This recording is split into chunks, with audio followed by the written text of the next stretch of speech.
Olá! Hoje vamos falar sobre microbiota e sua medida, vantagens e limites. A primeira pergunta é: por que devemos estudar o microbioma intestinal? Nós sabemos que frequentemente as doenças resultam de desordens bioquímicas e, por sua vez, a bioquímica é regulada por genes. Ora, o microbioma humano contém exponencialmente uma quantidade muito maior de genes do que o nosso genoma, e eles estão em conversação permanente. Por outro lado, em certas situações de doença, existe uma redução da riqueza e da diversidade do microbioma. Sabemos que isso se chama desbiose, mas ela contribui para os distúrbios de saúde. Assim sendo, conhecer o nosso microbioma na saúde e na doença poderá contribuir para a manutenção da saúde e prevenção de doenças e intervenção sobre doenças. Como é então que nós interpretamos o microbioma?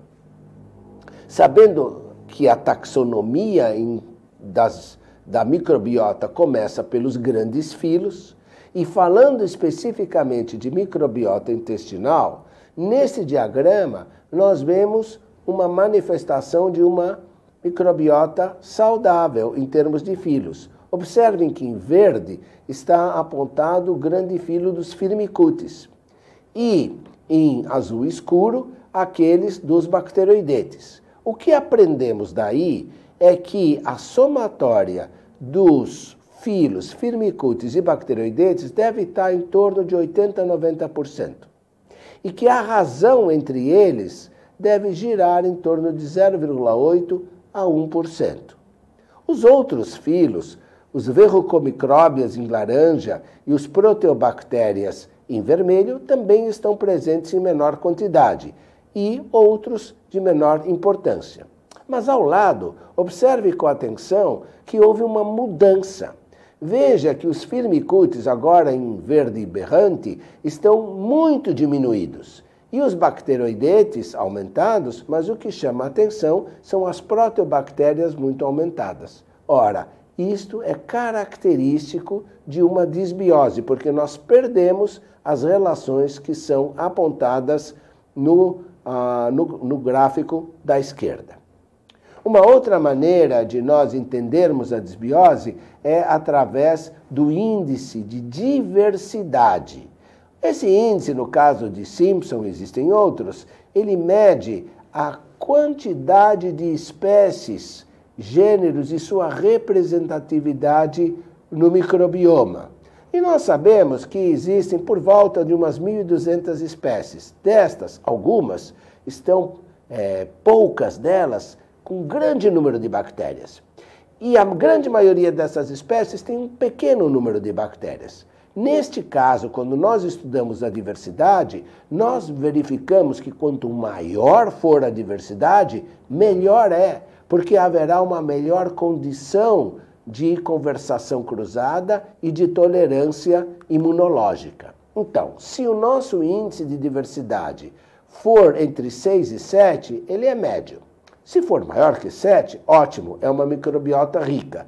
E menor que 6, é uma microbiota pobre, aquela que é mais suscetível a infecções intestinais e doenças relacionadas à baixa imunidade.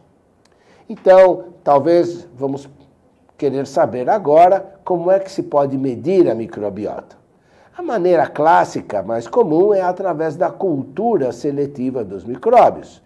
No entanto, hoje nós sabemos que somente 10% no máximo do nosso microbioma é cultivável.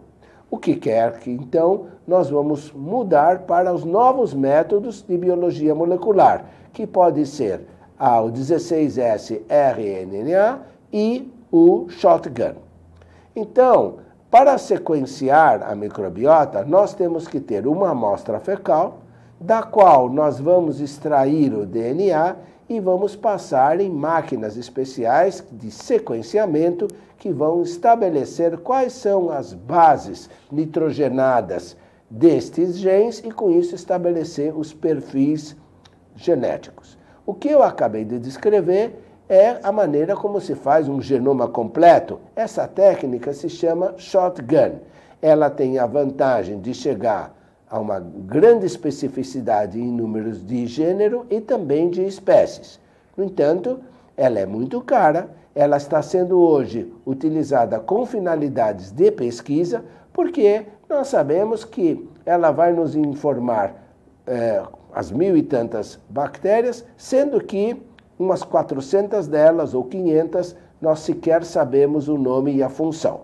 Então está sendo usado como metagenômica ou pesquisa. Na prática clínica, o que se usa é o método baseado na caracterização do gene 16S rRNA. Não se engane, não é RNA. O gene é de DNA, mas este é o nome dele porque é um gene ribossômico. E qual a vantagem dele? É que é um método muito rápido, detalhado, que chega em 97% dos gêneros e mais que 50% às vezes das espécies. O que nós temos do 16S rRNA, ele se vale deste gene específico que tem regiões hipervariáveis, V2, V4, V6, V8, que são características de espécies diferentes de bactérias. Então, ele é muito útil para estudar a filogenia e a taxonomia de amostras complexas, como é o caso do microbioma humano. E com isso, uma vez passado pelo sequenciamento, comparado com determinadas bibliotecas, e chega-se a um relatório onde nós teremos umas 300 bactérias, no caso do bioma Formi, onde nós vamos ter bactérias benéficas e listas de bactérias maléficas. Quando nós temos passado a extração do DNA, a limpeza dos produtos e realização do sequenciamento, esses dados obtidos em forma de unidades operacionais de taxonomia vão ser comparados a uma base de dados referencial, no nosso caso, Green Genes, e estabelecidos, portanto, em nível de taxonomia. No entanto, existem limites. É importante sabermos que o 16S rRNA tem limites.